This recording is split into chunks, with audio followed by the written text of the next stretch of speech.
हमारे चैनल भक्ति भजन संग्रह में आपका स्वागत है। आज हम आपको इंदिरा एकादशी की कथा और उसके महत्व के बारे में जानकारी देंगे। हम उम्मीद करते हैं कि आपको यह वीडियो पसंद आएगी। वीडियो को लाइक और चैनल को सब्सक्राइब करें। पुरानी कथा के अनुसार सतयुग पे महिष्मती नगर में राजा इंद्रसेन रहता था। वह भगवान विष्णु का बहुत बड़ा भक्त था। उसके पास किसी चीज की कोई कमी नहीं थी। एक दिन की बात है, उसके राज दरबार में नारद मुनि जी आए। राजा नारद मुनि जी का आदर सत्कार किया और उनसे आने का प्रयोजन पूछा। तब नारद जी राजा जी से कहने लगे, वह एक दिन यमलोक गए थे। वहां उनकी मुलाकात यमराज जी से हुई।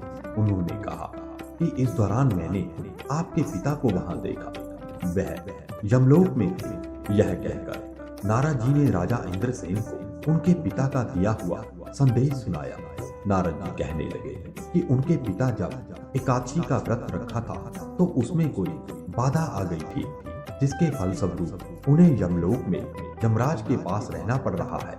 राजा को उनके पिता का संदेश सुनाकर नारद जी ने राजा से कहा, आप अपने पिता को यमलोक से मुक्ति दिलाने के लिए इंदिरा एकादशी का व्रत करें।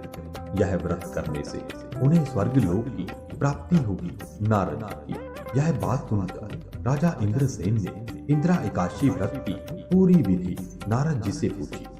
नारद जी ने कहा, इंदिरा एकादशी के दिन आप नित्य क्रिया और स्नान आदि से निवृत्त होकर भगवान शालिग्राम के समक्ष अपने पितरों का श्राद्ध विधि पूर्वक करें।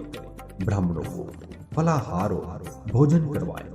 भोजन करवाने के पश्चात उन्हें दक्षिणा दें और बाद में बचे हुए भोजन को गायों को खिला दें। बाद में फिर धूप, द्वीप, पुष्प आदि से भगवान ऋषिकेश का पूजन करें।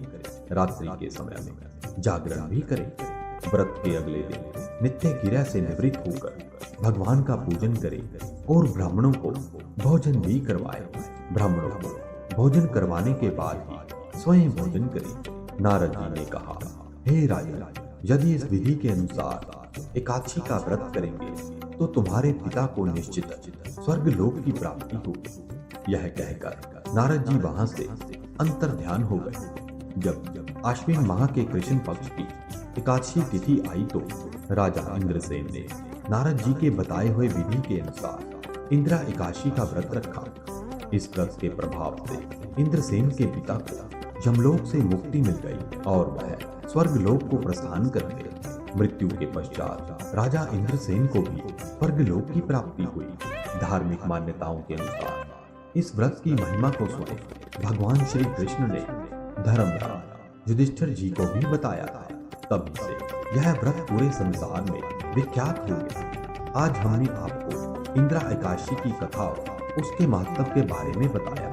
हम उम्मीद करते हैं कि आपको यह वीडियो पसंद आई होगी और नई वीडियोस देखने के लिए हमारे चैनल भक्ति भजन संग्रह को सब्सक्राइब करें और वीडियो को लाइक और शेयर जरूर करें।